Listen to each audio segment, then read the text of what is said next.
Hey, family. This is Bishop John Selders, and I'm welcoming you to another addition to what we're calling Relevant Conversations. I'm here chopping it up with some of my friends, colleagues, and fellow strugglers and leaders in justice making and peacemaking.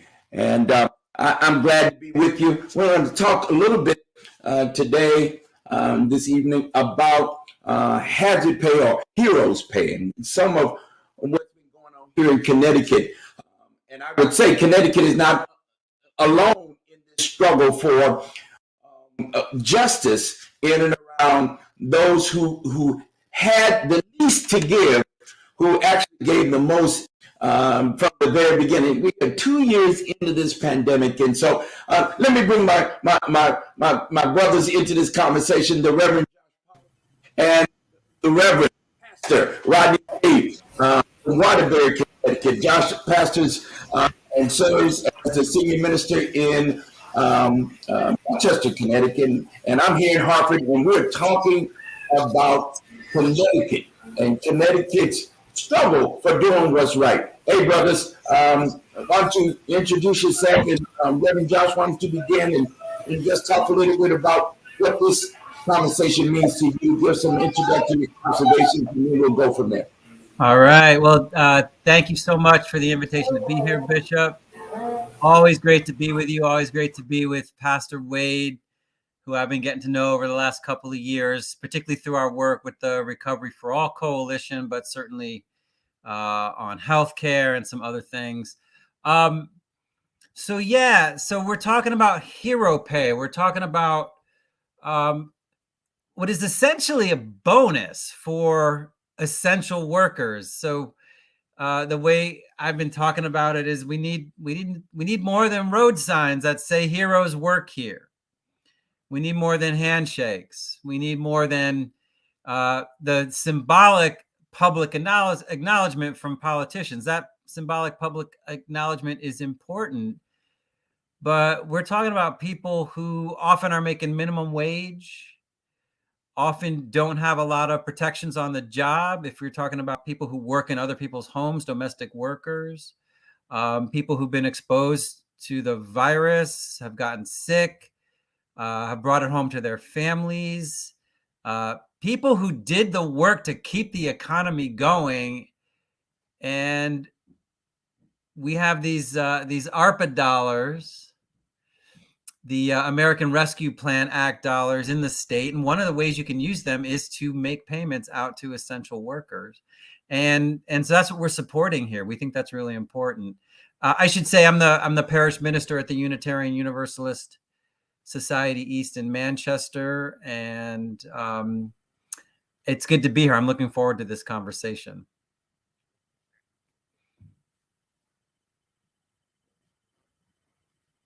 Oh, and Bishop, it looks like you're muted. I did mute myself. Is that audio a little bit better for me? Yeah. All right. Pastor Wade, why don't you jump in on this and introduce yourself and some few introductory comments, and then we can get at it and get in this in earnest. Thank you so much, Bishop Selders, for the invite, for the opportunity to join you and Reverend Josh in this conversation around pandemic pay, heroes pay, if you will. Yeah, just believe it's an issue that moves us beyond platitudes, and as Reverend Josh said, yard signs and data boys to doing some real tangible things to show our support for the men and women of Connecticut who did not have the luxury nor the capacity to be able to stay at home and do Zoom meetings like some of us. And so as they stood up for us, we're now not necessarily standing up for them, but we are standing with them. We're standing with them in this fight around some heroes pay. I am, in fact, the senior leader of Long Hill Bible Church in Waterbury, Connecticut.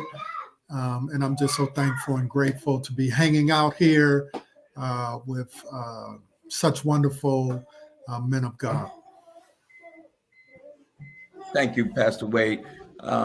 We call this particular offering relevant conversation. So what we're trying to do is be on the ground, be in the moment, be riding the wave of what's happening in and around us. And so, as persons of faith, why don't we talk a little bit about this case? I say is a moral case. From our faith tradition. What does it mean? Quite honestly, to see our voice use, our privilege and our platform to advocate, to stand with. I like that what you said there, Pastor Rodney, to advocate and stand with sisters and brothers who are in fact doing the work that haven't been celebrated. I talk about this in terms of those, we hear about the police and the fire department as essential workers, but what about those other folks who've been out there day to day who didn't have, like you said, the luxury of being on Zoom or working remotely? We moved our whole everything went down when we went down 2 years ago to work in the living room. Or now what I call Studio A. We got Studio B and C. All right. So I done got fancy now, but let's characterize these essential workers.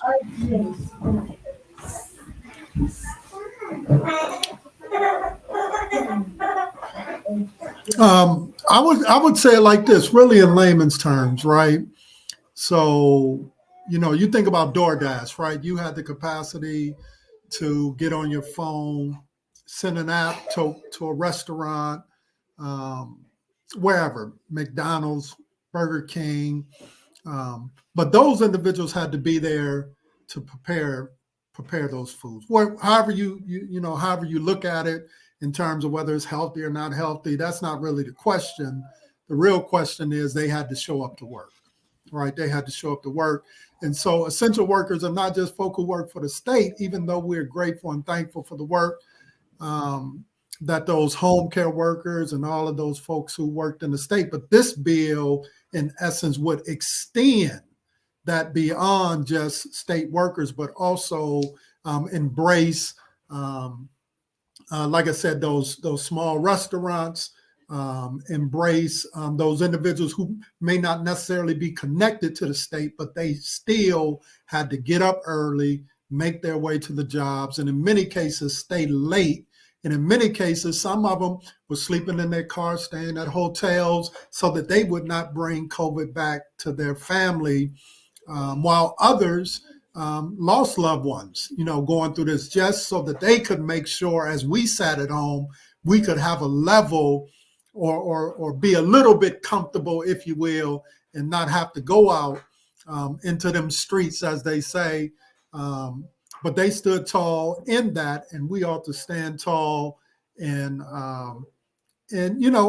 basically providing some tangible means to show our real thank you for the work that they have done.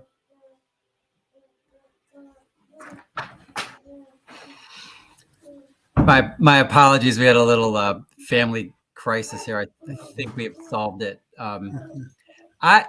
I remember when the pandemic started, and so it was 2 years ago this week, right? This lockdown started 2 years ago this week, and there was a lot of confusion around who needed to show up at work and who should stay home. And so that's when this essential worker category was established, and it was established in different states in different ways. But I talked to my state rep, who helped direct me to the guidance from the state, and it turned out I was not an essential worker, but the building manager, who's the sexton, the person who cleans the building, they were deemed an essential worker, and my office administrator was deemed an essential worker. But all the religious professionals on the staff were not deemed essential workers, and so we used that to kind of decide how we were going to move forward. But then I think I became sensitized to this category, because I noticed, certain people could work from home and their jobs actually were okay working from home. And other people could not work from home. And it was interesting. I was talking about this with our youth group at church the other day, and the youth picked up on it really quickly. Like the more you're paid, the more professional your job, the less essential you were. And the more your job required you to be there in person, and often the less you are reimbursed for your work, the more essential you were. And so they were noticing a class distinction. Like they picked up on it very, very quickly in the youth group. And they were understanding, at least as far as I could tell, they were understanding that there's something going on here that doesn't feel quite right. And what doesn't feel quite right is that we are, as a society, relying on a certain set of people, a certain set of workers to do their jobs. And in some ways, we always rely on them. But now with this pandemic, we see it. It's front and center. And our response, as I was saying earlier, was to put up these signs. Thank you. How many times you drive, how many neighborhoods you drive through and you see they're still up? Thank you. Thank you. Heroes work here. And that's great. It was great that we acknowledged them, but there was a real sacrifice. There has been a real sacrifice. When I think of home care workers, security workers in the buildings in downtown Hartford, all the insurance companies, janitors, custodians. The buildings weren't being used as much as they had historically, but people still have, there's building maintenance that has to be done. Food service workers, like the universities didn't close and the dining halls weren't open, but the food service workers were doing their jobs, and they were still preparing food. A lot of it was maybe at the universities was boxed meals that the students would come and pick up. People had to go to work. They sacrificed so that so many of us could actually stay home and continue with work online. They deserve some kind of benefit for that. They deserve some kind of compensation for making that sacrifice. That just seems to me like a fundamental moral statement. Others may hear it as an economic statement, but it feels like the right thing to do. I'll stop there. I think I got more to say, but of course you do. You're preaching. Of course you got more to say. I'll say this for me. While the state may not categorize the pastor preacher as an essential worker, I bet you our congregations feel like we're essential, right? We don't show up for work. It's a whole lot of stuff going on if we don't show up to do what we do on Sundays. and on Bible study nights and religious education opportunities. So I have, as many of you know, I work in higher ed. And on my job, I was considered in the Dean of Students office. We were considered essential workers, and so we were there. Now, I don't mind saying that, you know, many of our many folks say, "Man, this has been crazy having to work from home and having to do Zoom." Well, I was like, I wasn't at home, and I, wasn't doing Zoom. Anytime at our institution, when students are there, we are there in some form or another. And of course, we had to augment our work in those first early few weeks and then months, because we didn't quite know what the COVID-19 was going to do and how we were going to, what were the effects, the short-term effects, et cetera, et cetera, et cetera. I'm also amazed too that somehow when we now in retrospect look back at those service plaza workers, folk you don't think so much about, they do their job day for day. But we were engaged in those conversations with some of those folk. Pastor Wade, you joined us in some of those rallies when we were just trying to get them enough hours so that they could, in fact, take home a decent pay so that they could take care of their families. Some of them not getting all of the mask and all of the things that they needed for work. Man, it was. If y'all remember, this was tough. These folk were making tremendous sacrifices. Janitors, as you mentioned, Reverend Josh, and so many other folk that I find it almost insulting. I don't know about you two, but it just hit me wrong when I hear some of our public officials say for sure, it's a no-brainer around a hero pay or hazard pay for some workers, right? But then don't lift up other workers like the workers we're talking about. Those folk who worked in the healthcare profession. If we didn't have them, God Almighty, we'd have been in a worse state today in and around this pandemic. So I'm kind of upset. There's a kind of righteous, anger, or as young people say, now I'm talking like the young people. I feel some type of way. That when we say we need to raise the roof, on something that's simple, that there's some political pushback. What do you all say about it? This, and what we're talking about is HB House Bill number 5356 here in the state of Connecticut. That's what we're talking about. We're talking about essentially there was some money under the American Rescue Act that came down to states. All right. And I'm getting ready to step in it now. Let's step in it a little bit. And that money was designated for certain things. And what I'm starting to hear is, well, we need to put this money back in the rainy day fund. Well, I like what you said, Reverend Josh. It's raining. The other day when we were together, it's raining. It's raining. And we're not talking about a whole lot of money. We're talking about what? $2,000 for the full-time worker. That's defined as anybody working over 30 hours in any given week. And we're talking about those who work part-time.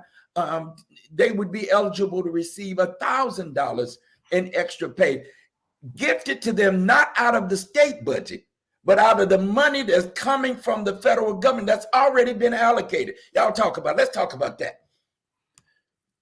Well, one thing to point out is if I have my facts correct, those ARPA dollars, the American Rescue Plan Act that the Biden administration got through Congress in the first month or two of their administration.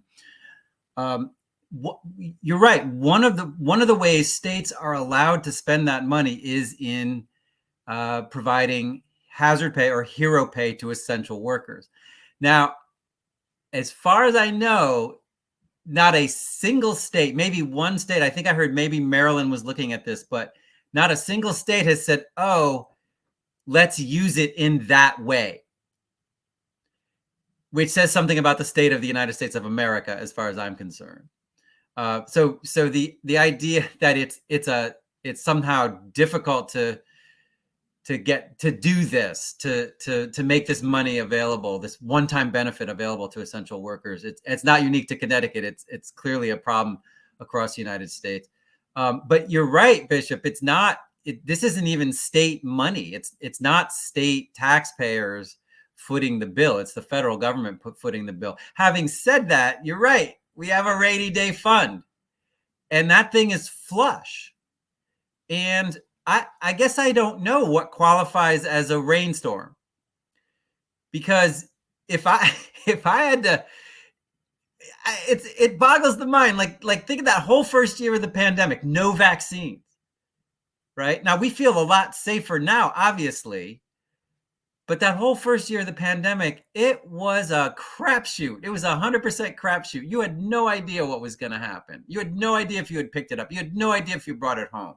So just the stress of that deserves a bonus as far as I'm concerned.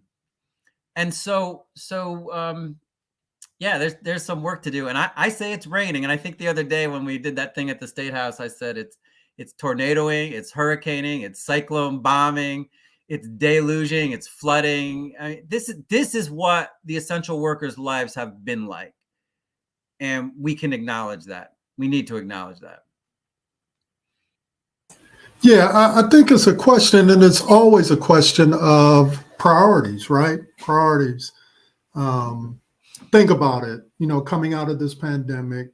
And let's go back to basically the financial crisis, right? The financial crisis. And federal government, state governments somehow found money to make sure that corporations and CEOs were good.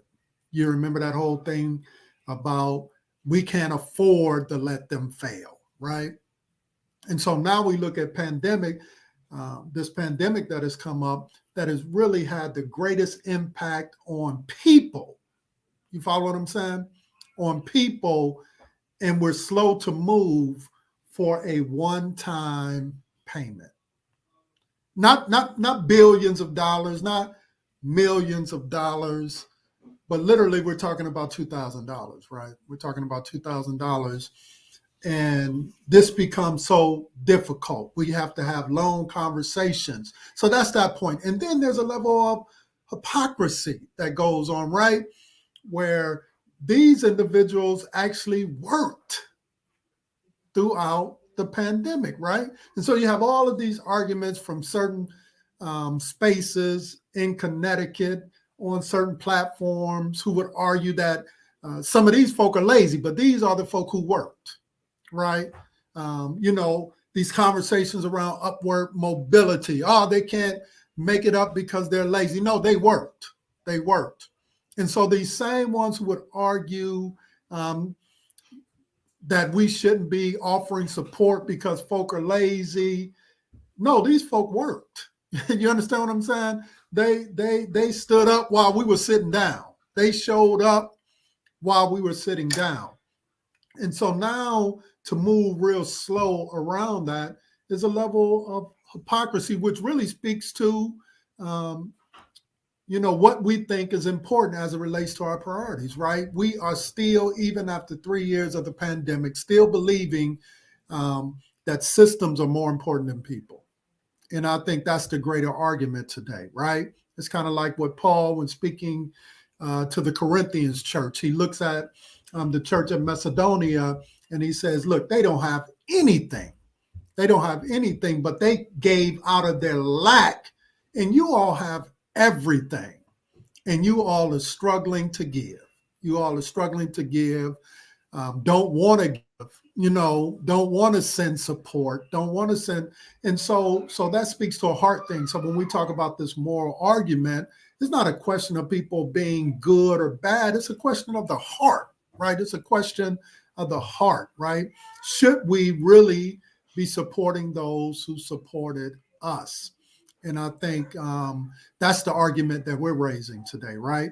And I really believe that we should be, right? We should be showing them in a real tangible way, just like we did for banks, just like we often do for CEOs, industry, right? We make sure they don't fail, but the people who are lifting up those industries, you know, over these last 3 years, we should have the same level of urgency that we have for those corporations. We should have actually for the actual people who are actually doing those jobs.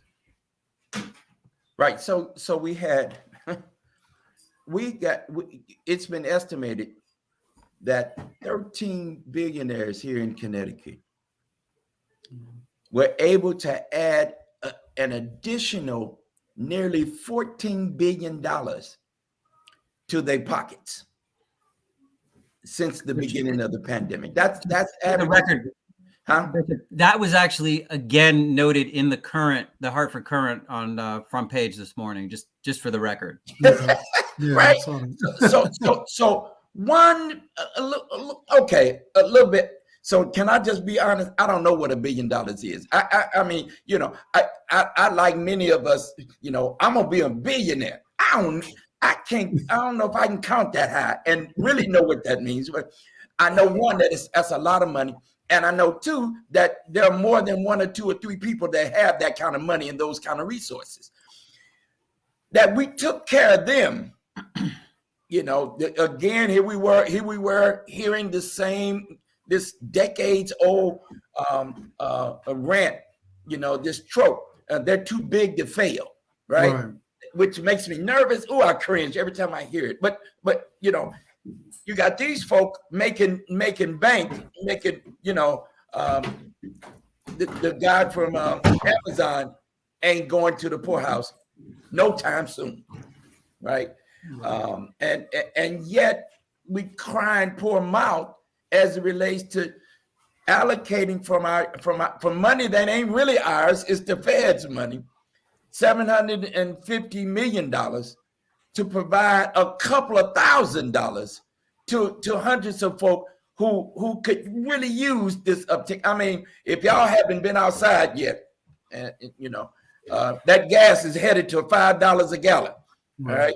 If you've not been to the grocery store in a couple of weeks, I've watched over the last half year or more, 6 months or more, just the grocery bill has gone up. Every time I go to the store, I'll be like, Lord, what?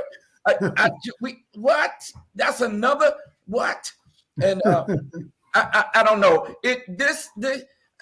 Where does this stop? Where does this end? And how in the world, as faithful folk, can we sit idly by and not say something in this moment now, right? Right.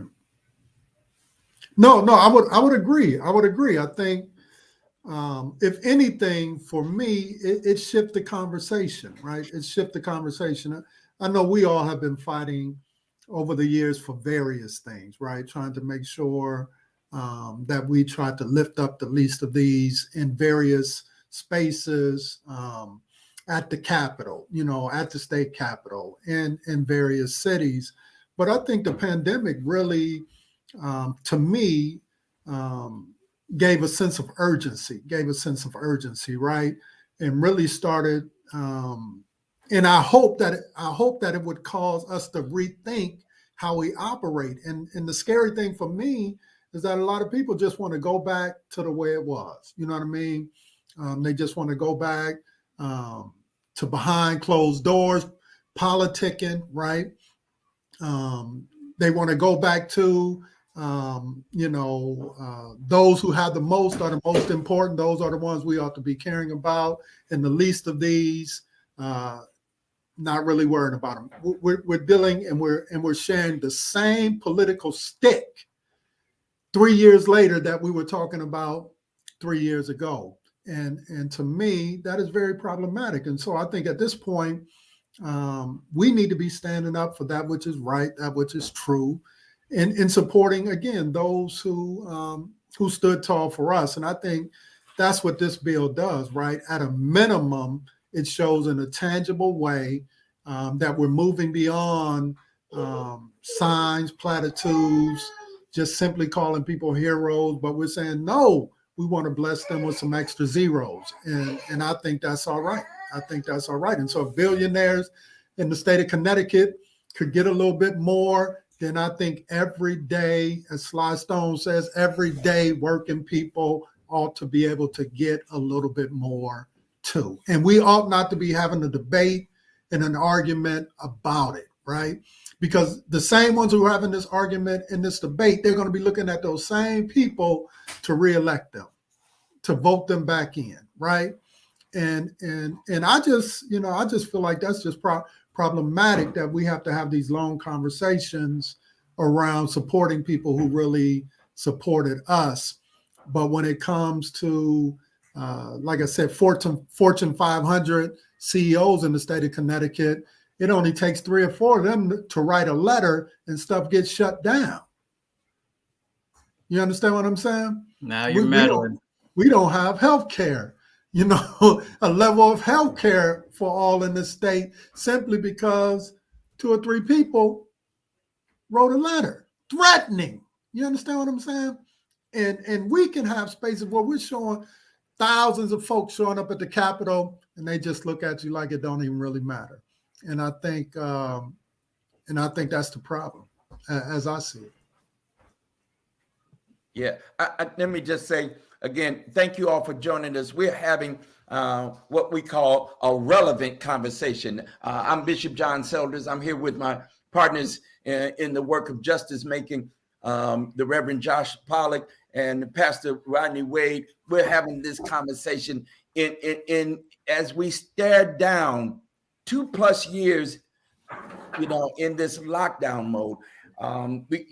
The 3 of us have been out there on the line, front and center when it comes to lots of issues across this state for a great number of years. And here we are again having what I think some of the same kind of conversations we've had over and over and over again when we talked about a just budget and just budget making for this state. Reverend Josh, I remember 15, 16 years ago that we came around to try to do some organizing around that. We've had some conversation around police accountability. We've talked about mass incarceration. We've talked about Fight for 15. Now we got a plan for Fight for 15. Now we struggling trying to see if we can get everybody some health care, and then we go to work, and then y'all don't want to pay. Y'all don't want to give us a couple of coins so we can, put something on that gas bill. What's going on, Reverend Josh? I don't know. I can't answer. I don't know what's going on here. I don't want to pretend that I know entirely, but I do think when you talk about a one-time cash payout, hero pay for essential work, as simple as that sounds when I hear myself say it, I think perhaps to the average person, and certainly to the average what I would call non-progressive politician, they think, well, that's not what we do. That's not how it works. We don't just hand money out. Right. And that may be a gut reaction to the concept, but the reality is we do hand money out. Yeah. The federal government has been handing money out all through the pandemic, and it has made a huge difference in people's lives. It has certainly saved some people's lives. Yeah. However, the other way we hand money out, as we know, is through this corporate welfare system. Mm-hmm. And we make money available through tax breaks to corporations all the time, and municipalities in different states, and then different states actually compete with each other to see who can give the biggest tax break, to see who can essentially hand over the most money to a corporation to get them to locate in their vicinity, in their region, right? So we actually give out money all the time. Now, we're also talking about a bill that, if it became law, as we say, would make available $2,000 to every full-time worker, essential worker, and $1,000 to every part-time essential worker. we're not talking about millionaires and billionaires, right? We're not even talking about people who typically earn, you know, 100,000 or more. We're mostly talking about people who are working class or working poor, and certainly some middle class, and possibly even certainly there are some upper middle class folks who are essential workers too. But primarily we're talking about people who don't have a lot of disposable income, and as you say, Bishop, are now looking at, I think it's 4.25 today for a gallon of gas, and it looks like it's still going up. And certainly the grocery bills and every other place where we get nickel and dime.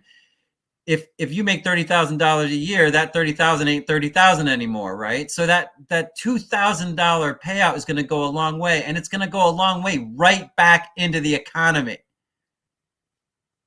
It's actually, in my view, it's economically smart. It's going to keep the economic engine running.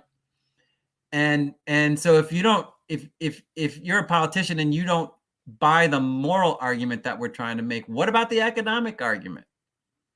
And what about the idea? And that's why I say I never quite sure I understand it. The idea that we actually do give money out.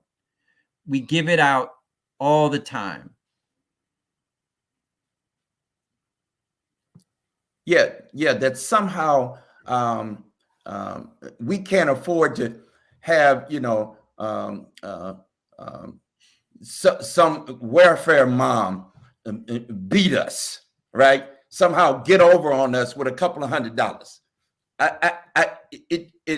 It's beyond me, and it ain't right. Let me just call it up. It's not right that somehow billionaires can get fatter in a time where so many people have been hurting. We've lost so many. I was talking with one of our friends in labor who said to me, our folk are just bleeding out, right? That we're losing people. There's been such tremendous loss of life, loss of work, money that can't be somehow retroactively gifted back to folks. We were down on the line for some of the Service Plaza workers. For those of you who don't live in Connecticut, you've seen these places, you know, the places along the state highways and the interstate highways. You go in there, you use the restroom, and then there's a McDonald's, a Dunkin' Donut, or some latest chain store that you can grab you some grub, you know, and get you a drink or two of soft drink beverage, like, and then get on back on the road, right? In those places. And we heard horror stories of folk, first of all, not going to work and not getting all of the equipment, mask and gloves, you know, that they needed, and then being made to come into work with a and y'all remember if we ain't got too far from this, somebody coughing, you looking crazy, you're dodging, right? They had to work under those conditions, and if perchance they did get sick, and then they lost time, and some lost their jobs. Oh my God, I can't. Y'all can't make that be right for me. You can't make that kind of treatment in a time when people needed support the most, needed a caring hand, needed a boss that had some feeling and some compassion. Somehow, you know, would do those kinds of things, would hire the next person and then boot them off. They would get fired. They'd get let go, just because the business needed to keep going. Anyway, Pastor Rodney. You know what's interesting, you know, throughout the pandemic, trying to get people vaccinated, you know, there were all of these programs that were designed, you know, giving folk tickets to go to concerts and all of these different things, trying to get them vaccinated. Matter of fact, even this state tried to give a one-time, I forgot how much it was, to go back to work, right? To get folk to go back to work. What was it, an extra $1,000 or something to that effect, to get people to go back to work. And if they went back to work, they were throwing in a little $1,000 for the folk who were staying at home. You know, we want you back. But the people who actually worked Now we want to have a debate about it, which just seems ironic. Just bogs the mind how we think around certain things, right? How we think around certain things. And so, yes, it's difficult to comprehend. Yes, it is upsetting. Yes, because we're talking about real human beings. And I think, at the end of the day, that's what we're standing for, right? All of the showing up at different spaces and places, we're showing up for people, right? Because we have a concern for people, their wherewithal.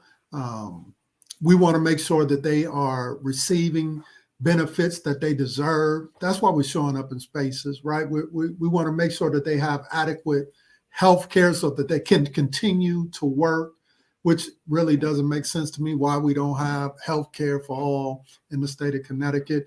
We want to make sure that our tax system is structured in such a way where a secretary is no longer paying more in taxes than the CEO, right, of a Fortune 500 company.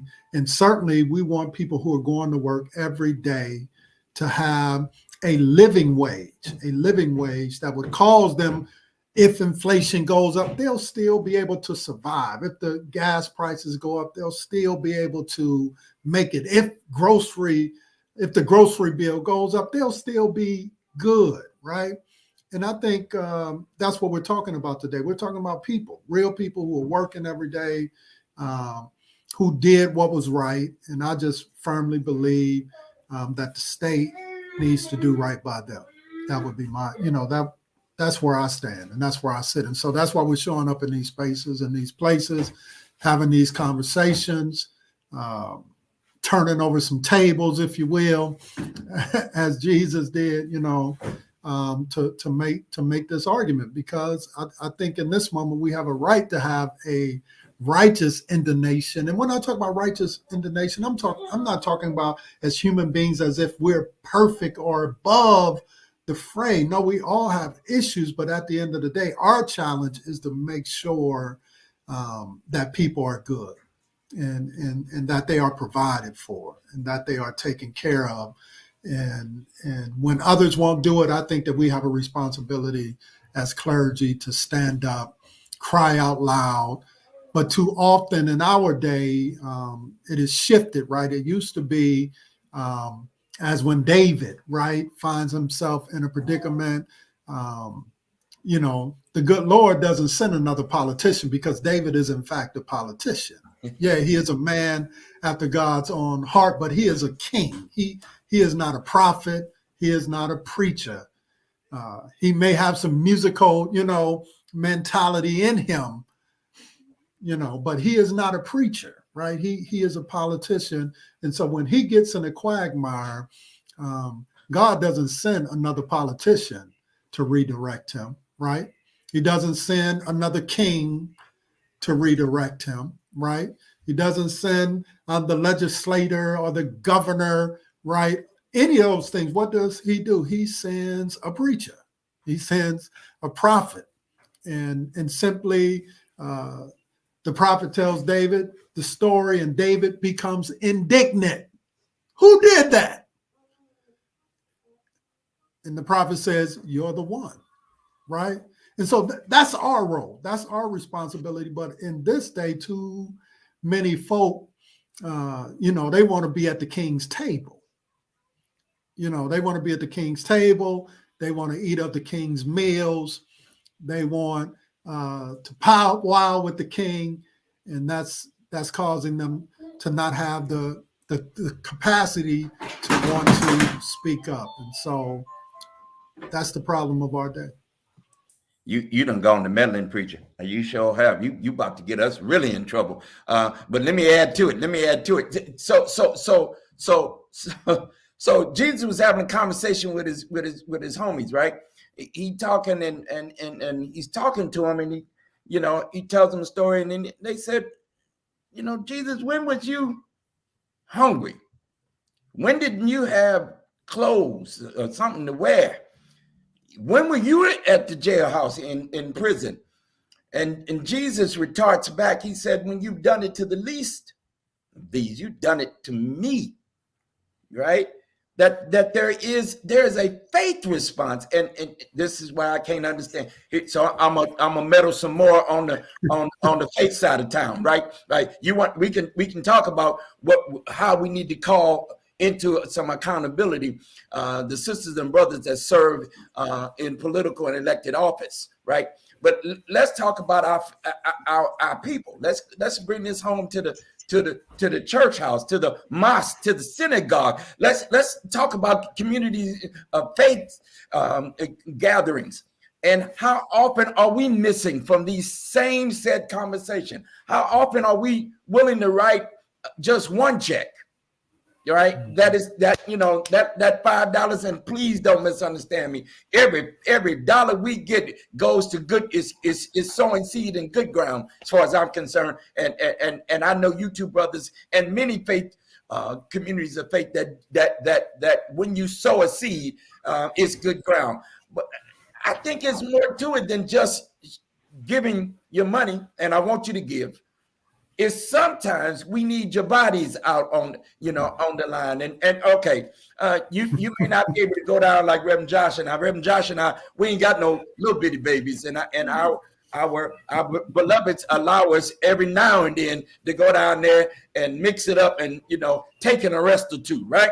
So I'm not even talking about that. If you would just write a letter to your state senator or to your state representative, or if you would go down there and testify at the town hall, if you, it might mean that you pick up the phone and say, listen, I know you are on the other side of this issue, but I need you to know that I'm gonna work hard to get you out of there if you don't come alongside this issue, right? Mm-hmm.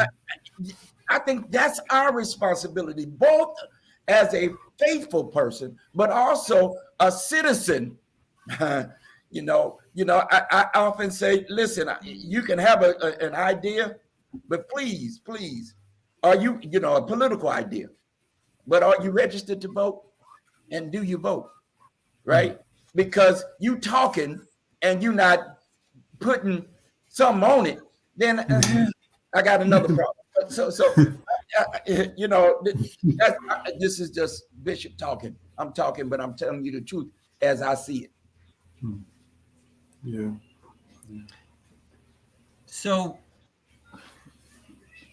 there's something occurring to me right now is that I think the way we're talking about society and particularly the political realm is there is a kind of stasis, and even in a blue state like Connecticut, where progressive ideas at least get a hearing, we don't have all that much forward momentum, and we somehow need to liberate our state from this stasis, because this stasis, this status quo, this pre-pandemic normal that everyone wants to get back to, or worse, this some golden age 1950s suburbia that everyone wants to get back to, which really wasn't all that pleasant for most people, if anyone, right? We can't go back to that. We somehow need to be liberated from that idea. We somehow need to be liberated into what we're saying is a more just society, and a society that when an idea like hero pay comes up, the average person would say, of course we would do that for these people that, we called heroes for 2 years. But we're not there yet. So I think for me, it means we do have to go out there and be present in the halls of power. So we did that last week.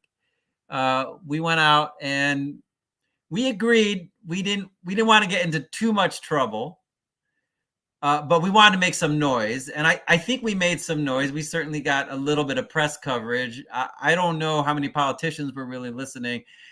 And we know the Capitol Police, I know they knew we were there. I think they were pretty much ignoring us. And that's okay. But I think at some point we're going to have to go back and maybe make the case even more strongly. So I guess I'm putting that out there. I think liberation is attainable. It's a long game, but it requires people to go to the people in power and to make the case, and to make it in a variety of ways, and to make it in a variety of creative ways, to make it with art, to make it with bullhorns, to make it by taking a knee, to make it with prayer, to make it with the letters that we're hoping people will write, the checks we're hoping people will write. But that's what it takes. And we got to be in that long game. We can't be sitting on the side. That's right. So since you're going to go on out there on that limb, Reverend Johnson, I'm going to join you on that limb. And I'm going to say, and this is no idle threat. We're going back to the Capitol. This ought not be something we argue about. This bill should have been raised and voted on, and we should be in this conversation and in this discussion and debate. And here we are in this short session at, in the General Assembly of Connecticut. This is something we ought to be able to do. We ought to be able to link this to the tradition of lawmaking that is for those on the margins, those the least of these. I'm gonna use faith language. Let's be clear. We got to go back, and you'll hear more about it from More Monday and from our partners across labor and other faith-based and community-based organizations as we champion this bill. But more importantly, I would say champion the cause for those who have served us, who have given to us, who have out of their very little, they've given us so much. And why those who cared for us and who care for us, aren't they deserving of being cared for too and looked out for now?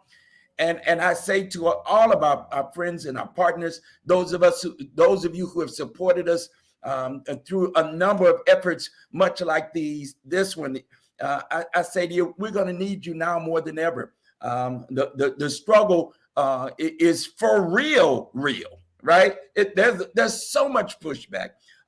There's so much underhanded deal making, and it takes those of us. The old organizer Saul Alinsky said, there are two kinds of power: money power and people power. Well, we can put a couple of dollars on it, and yet still not get there yet. But we have some people power, and I think if we showed up in some numbers, we would stand there long enough and shout loud enough, and maybe get arrested enough so that we get some notice. Pastor Rodney, you got something to say on this as we're gonna try to wrap this up in a few minutes. Yeah, absolutely. I think our goal is to speak loud, speak boldly, and be clear, right? Be clear in this season. I think for those of us who want meaningful change, we don't just want to see folks show up in election season. For me, coming out of the pandemic, it's just like, man, we've been in an abusive relationship in a kind of way, right? That kind of, don't hear anything from you. Then around 2-3 o'clock in the morning, here comes a text or here comes a phone call talking about what you doing. You know what I mean? That's how we've been operating. And it's very disrespectful. You come around to the least of these around election time, throw out a few trinkets, and then expect us to bow down. And I think in this season, what we're saying is, no, we want to flip that script, and we want to we want to put people at the top of our list, humanity at the top of our list, and really look out for the least of these, because we've looked out for CEOs and Fortune 500 companies for too long. And it did not help us in the course of the pandemic, and I don't think it's going to help us going forward.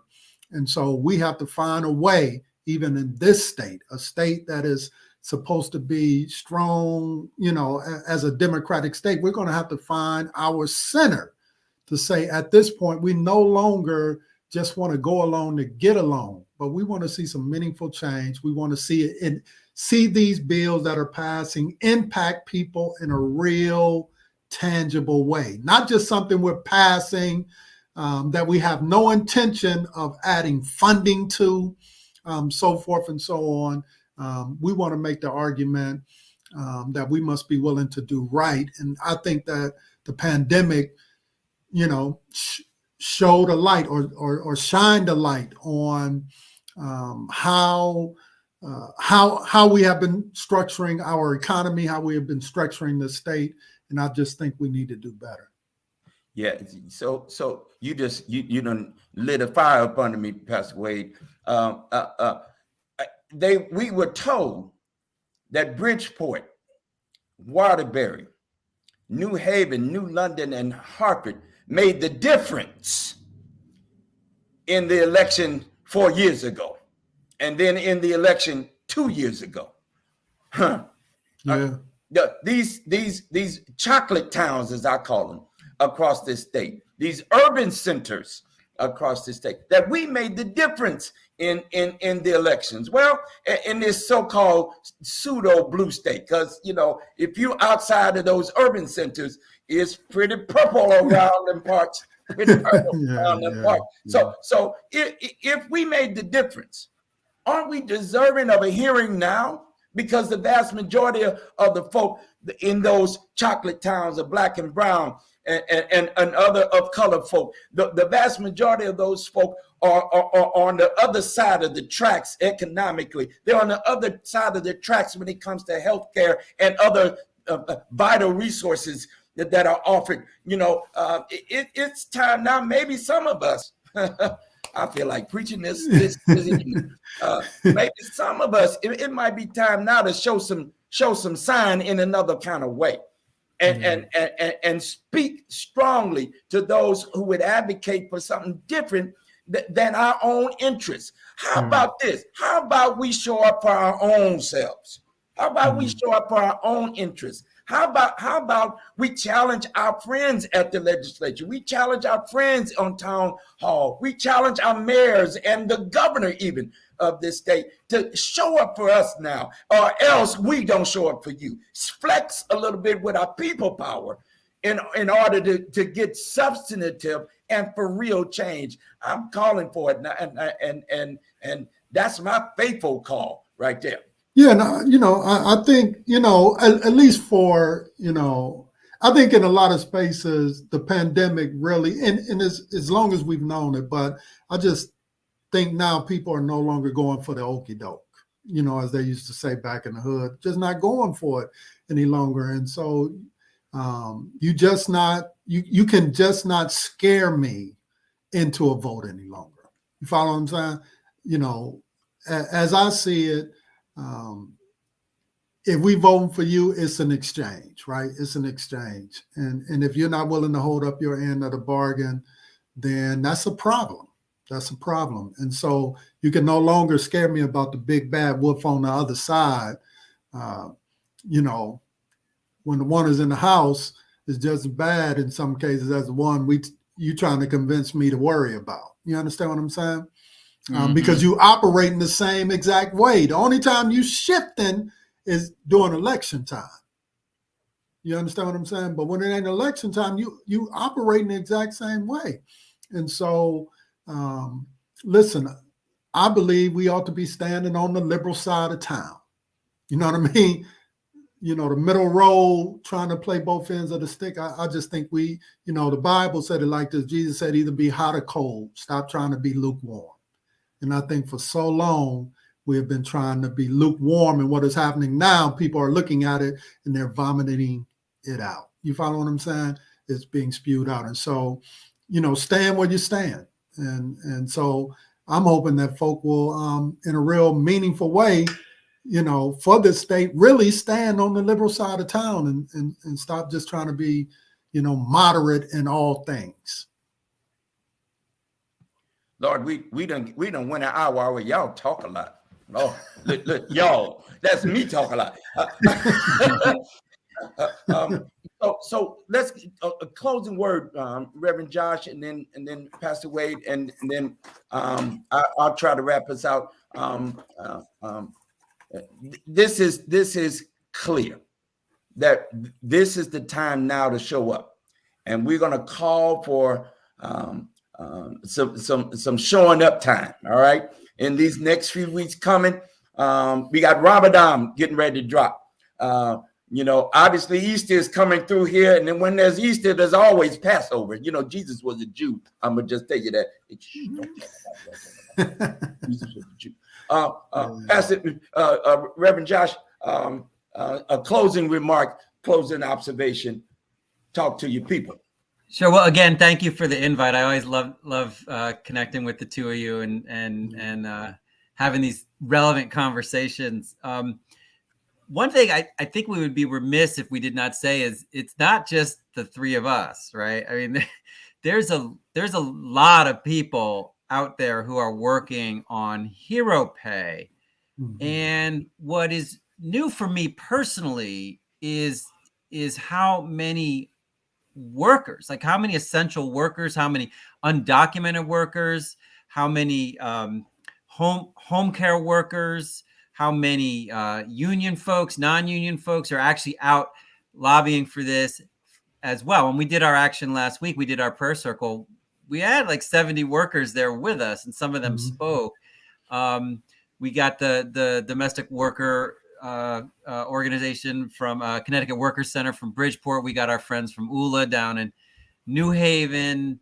I mean, they're with us too. And I think I have a feeling that the politicians don't quite grasp what's coming and what is building. And it may not be this session, but boy, is there a movement among essential workers and everybody that they represent that is starting to gain some power and flex some muscle.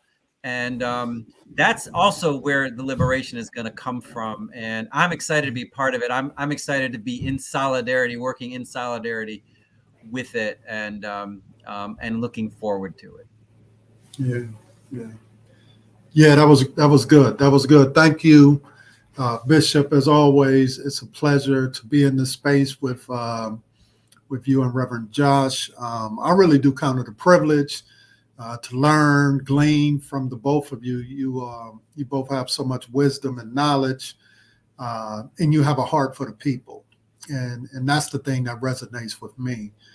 And I just think for so long, and I'm speaking personally, we tried to fit into some norms, right? Tried to fit into some norms in terms of, to go along, to get along crowd. Let me just get a seat at the table and everything will be all right. But I just, learned a long time ago, when people call me, man, they ain't calling me to be quiet. They calling me to speak up.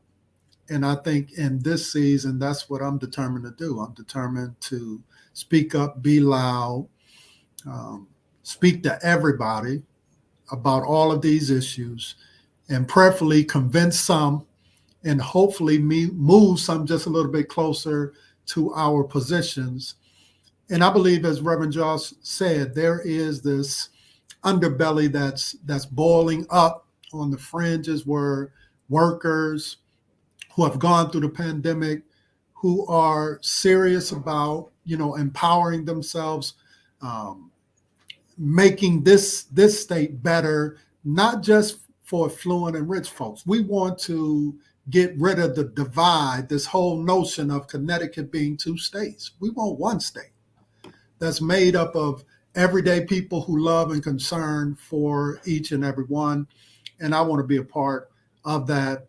And so I'm grateful to be in this fight, on this journey with you all.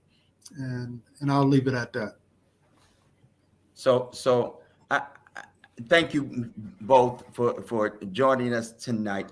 A couple of action items, a couple of things that you can do. First off, call your state rep. Send them a note. Say, House Bill 5356 you better vote for it. However, that's my language, and that's me saying it. But you use your own language. Tell your own stories.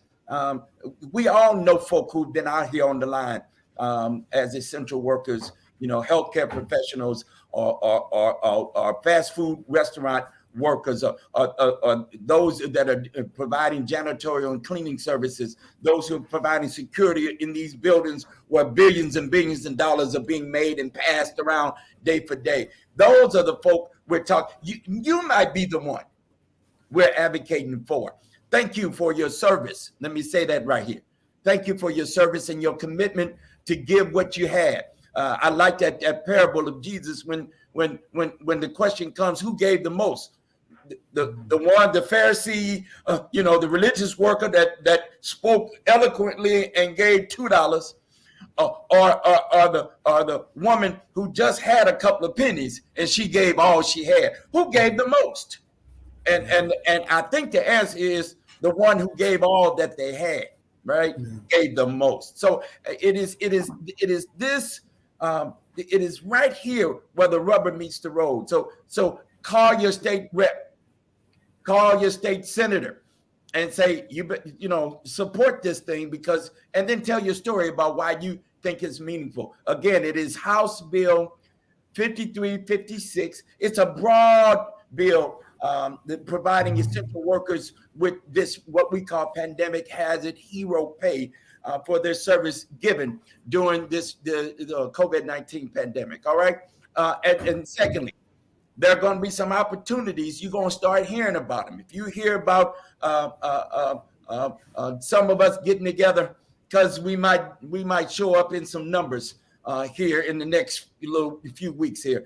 It's a custom for More Monday to do something in and around April 4th. April 4th is the observance of Dr. Martin Luther King's assassination. And I just want to remind you, he was in Memphis while prosecuting the Poor People's Campaign. He got off just a little bit to go down in Memphis and support those sanitation workers, right? He was standing with and for labor when he was brutally gunned down by an assassin's bullet. And so we honored his sacrifice and his family's sacrifice and the sacrifice of those leaders and workers of faith to stand in for the folk like labor, to stand in for folk like essential workers. So I believe that's the call of faith for some of us. And so I'm going to ask that you join us. We're going to do something. We're going to send the message far and wide and clear that this ought to be done. And by the way, we need to get some health care for some folk. And oh, by the way, we need to keep that fight for 15, 16, 17, 18. In fact, we should have fought for $25 an hour. That's what it costs you now. They've done gone up some more with this gas. Lord have mercy. For 30. We're gonna be at that in a few minutes. Y'all, I ain't playing. I know I'm trying to play both, but I'm not. That's our real work. And finally, would you do this for us as well?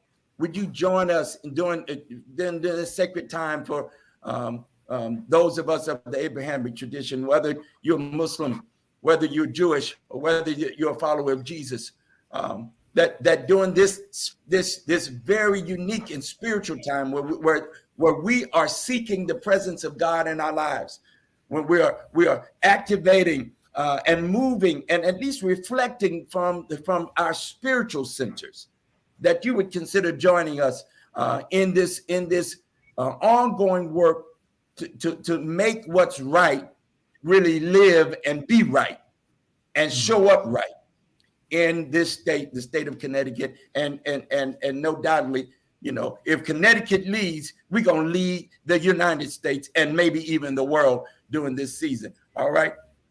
Anything else, brothers? I done said what I had to say, and now it look like I want to receive the offering and pray the bit. No, again, thank you. Thank Always you. good to be with you guys. Yeah, right. Thank you so much. Blessings to you. Now again, join us. For those of you who don't follow us, you can follow Pastor Wade. You want to give your handle, Brother Wade? Yeah, absolutely. Pastor Wade Wade's Word of the Day. We show up in the space on all of my social media places, YouTube, Instagram. Wade's Word of the Day every night, Monday through Friday, 8 p.m. Come get a quick word, and we talk about all things that deal with mind, body, and spirit. All right, but Josh. I got nothing. I'm not fancy like you guys. Just Sunday mornings up in Manchester. All are welcome. All right. And of course, I better give them a shout out to More Monday CT. We are in the house at More Monday CT. We are on all the platforms or show up on our website, moremondayct.org. And you can follow me as well at Bishop John Selders, at John Selders, the dude with the gray and the dreads. All right, the locks. All right. We're going to be on the case. Bishop, my producer just corrected me. I can be reached at Pastor R.D. Wade, not Rodney Wade. Pastor R.D. Wade. That's on all the, just look up Pastor R.D. Wade. And you'll find me somewhere because I'm there. I'm in all them spaces. Thank you. Thank you, Sister Producer. Appreciate it very much. Helping Reverend Pastor out there. I appreciate it. Blessings to you all. Thank you all for listening. We're going to be back at you again real soon for another installment of Relevant Conversations. Good night, all, and may the peace of God be with you. Amen. Amen.